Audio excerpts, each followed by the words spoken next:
WandaVision Episode 3 has just released on Disney+, and I've had a chance to watch Season 1's latest episode, which includes standout scenes, Easter eggs, and more to break down. In particular, I'm going to be explaining the plot and ending for WandaVision Episode 3, entitled Now in Colour, in the aim to help you guys gather a greater sense of what happened. This analysis will also contain spoilers, so if you do happen to be someone who hasn't watched episode 3 of WandaVision, then I would recommend watching this video after you've caught up. If you want to see more videos on all of the Disney Plus Marvel shows, then don't forget to subscribe to the channel and turn on your notifications. Also, if you enjoy this video, remember to give it a like rating. But without further ado, let's dive into my breakdown and explained video for episode 3 of WandaVision Season 1. So this latest episode centres around a quickly progressing, life-changing event in Wanda's pregnancy. In this strange sitcom-y world of Marvel's new TV series, we focus on the strangeness, which is of course why Wanda's pregnancy is evolving so rapidly. Her baby bump, introduced towards the end of episode 2, is not only deemed to be really happening, but then springs more surprises as she gives birth to twins. Marvel Comics fans would have seen this coming, given Wanda and Vision also have twins in the comics who grow up to be young Avengers. This new episode, which is directed by Matt Shakman and written by Megan McDonnell, also offers more clues to the true nature of Westview. It all but confirms that Wanda has used her powers to create this make-believe world, one she keeps changing of her own will. And the end of episode 3 suggests that it might not be taking place in Wanda's mind, as many had suspected, but might actually exist physically. With the colour transition at the end of episode 2, WandaVision episode 3 brings the MCU series fully into the world of colour. The title sequence even announces this, just like the TV shows did back in the 1960s. This episode also comes with a new title sequence, which features Wanda and Vision doing more household stuff and seeing Agnes and Geraldine out and about. We then open with a Dr. Nielsen visiting the Vision residence, who determines Wanda is very much pregnant and about 4 months along. Given that it happened practically overnight, Vision is naturally confused, but they play along with the Doctor to avoid raising any suspicion. Outside, as Vision sees the Doctor off, who is excited to leave for his trip to Bermuda, he finds their neighbour Herb seemingly going crazy. He's cutting through the shared wall between their homes while claiming to be trimming the bush.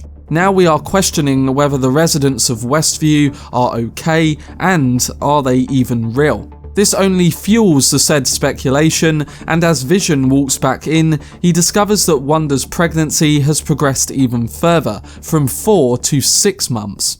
Vision meanwhile brings up the naming debate, and the two find themselves stuck between Billy and Tommy. Billy and Tommy are in fact the names of Wanda and Vision's children in the comics, who grow up to become the superheroes Wiccan and Speed respectively. Conflicted over the name, Wanda says they should hope for a girl.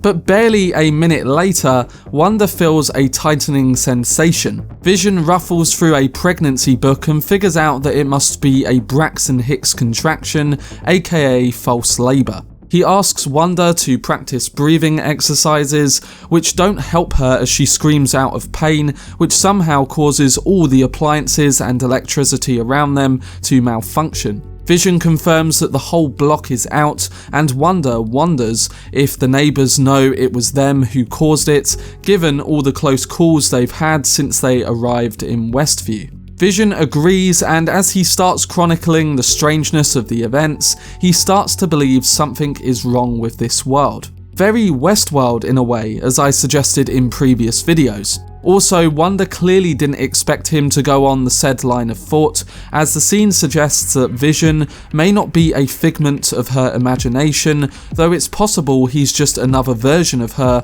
bringing up what she's trying to bury. This seemingly resets the world, similar to how she rewound the final few moments of WandaVision episode 2.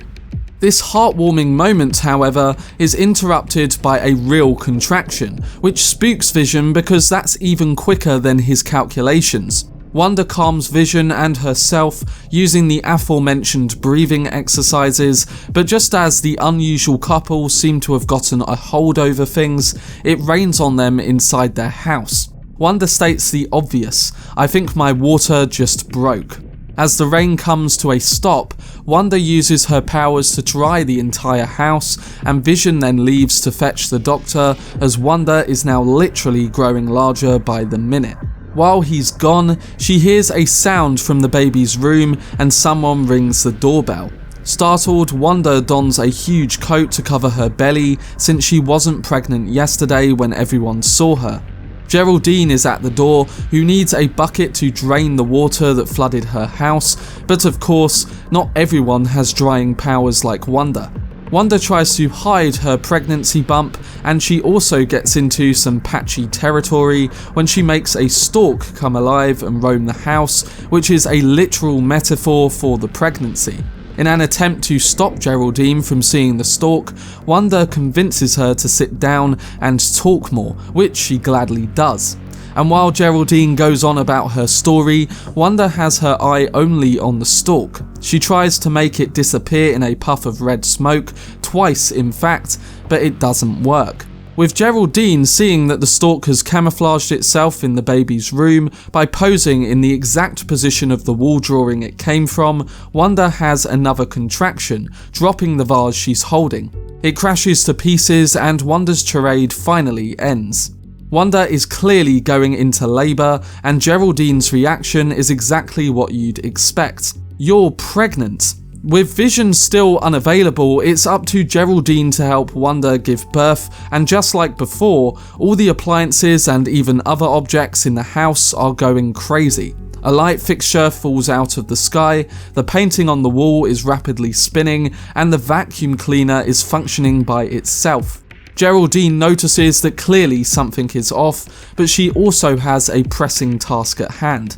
With words of encouragement from Geraldine, Wanda pushes, and after a brief moment, the baby is born. Just as this happens, Vision arrives with the doctor, and Geraldine takes the doctor to the kitchen so that the new parents can have some time alone. This is where Vision calls their baby boy by the name of Tommy, which delights Wanda. But just as they are about to kiss, Wanda starts screaming again. Another baby is on the way, and once it's born, we realise that she has given birth to twins. Fans who know of the Easter eggs would have predicted this, and naturally, the younger one is named Billy, giving us the twins as they are in the comics. Of course, it's key to keep in mind that whether any of this is really happening is up for a big debate. But on his way out, the Doctor is thanked by Vision, with him saying that he hopes he can still go on his holiday. The Doctor doesn't think so by saying, "Small towns are so hard to escape." It might seem like a stray comment, but it's pointing to the true nature of WandaVision. There's more of this as Vision turns to head outside, where he sees Herb chatting with Agnes on the fence he was cutting through earlier. They are whispering to each other, which draws Vision's attention, and once he meets them, Agnes asks Vision if Geraldine is inside with Wanda, making him wonder why. Meanwhile, indoors, Geraldine remarks at the fact that Wanda just delivered twins, which leads Wanda to mention that she's a twin herself. A nod to her brother Pietro Maximoff, aka Quicksilver, who was killed in Avengers Age of Ultron. Geraldine brings up that very fact, how he was killed by Ultron, a remark it seems she wasn't supposed to make. Wanda is pulled out of her experience as a tear makes its way across her cheek and says, "Why did you say that?" Outside, Agnes expands on why she asked about Geraldine, and we find out that not only is she new to town, she has no family, no husband, and no home. Geraldine tries to backpedal, but Wanda has caught on. She spots the symbol she saw on the tiny red toy helicopter in episode 2, that fans have figured out relates to SWORD, which is sort of like S.H.I.E.L.D. but in space, and it hangs on Geraldine's necklace. We know that Geraldine's real name is Monica Rambeau, but the question we now have is whether she is a SWORD agent. Outside, Vision is attempting to be told by Agnes and Herman that Geraldine came here because of an unknown reason, but they are hesitant to say more and never finish their sentence. Vision then rushes in to find Geraldine gone, and Wanda lies that she had to rush home, but in truth, she has thrown her out of this world. As the aspect ratio changes, Geraldine is shown being launched out of an invisible energy field that seemingly contains Westview. And as she comes to her senses, a helicopter and a swarm of vehicles surround her, with a bunch of agents in black also pouring around her. WandaVision Episode 3 zooms out to reveal a bunch of portable floodlights staring at an energy field of sorts that seems to contain the world Wanda has created. This all but confirms that Wanda is using her reality manipulation powers to change the world as she desires, likely in response to grief over Vision's death. She's trapped herself willingly and others in this said world, which has forced the likes of Geraldine and other SWORD agents to infiltrate it in a bid to stop her.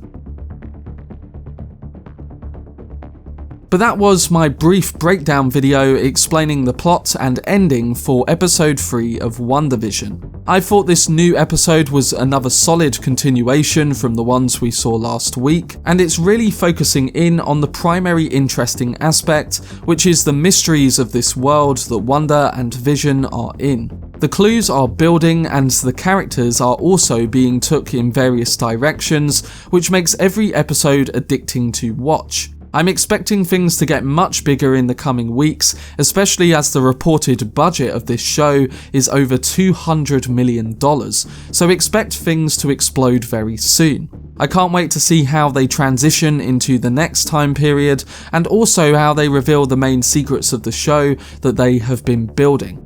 I'm giving episode 3 of WandaVision an 8 out of 10. I hope you guys enjoyed my breakdown and review, and overall I'm looking forward to seeing what happens in episode 4 of the new Marvel show, which I will be covering on the channel next week. I'm also intrigued to hear all of your thoughts on episode 3, so let me know down below in the comment section, as well as listing your predictions for episode 4.